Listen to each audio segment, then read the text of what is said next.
తులారాశి. తులారాశి వారికి ఈ వారం రోజుల కాలాన్ని పరిశీలన చేసినట్టయితే, షష్ఠ స్థానంలో శని, కుజుల సంచారము చాలా చాలా బావుంది. అలాగే అష్టమ స్థానంలో శుక్రాచార్యుల వారు, నవమ స్థానంలో గురుగారు, ఇక లాభస్థానంలో కేతువు, వెరసి 5 గ్రహాల యొక్క ఉనికి ఎంత బ్రహ్మాండంగా ఉంది అంటే అంత బ్రహ్మాండంగా ఈ తులారాశి వారిని ఒక మంచి స్థాయికి తీసుకెళ్తున్నాయి.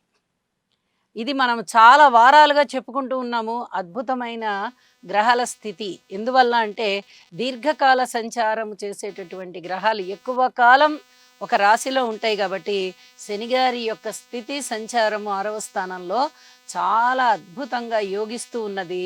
అలాగే గురువు గారు కానీ 9వ స్థానంలో, కేతువు కానీ ఏకాదశ స్థానంలో ఊహించని విధంగా లాభాలుంటాయి. పితృవంశం రీత్యా అనుకోని విధంగా సహాయ సహకారాలు ఉంటాయి. పిత్రార్జితం ఉంటుంది, దైవభక్తి ఉంటుంది.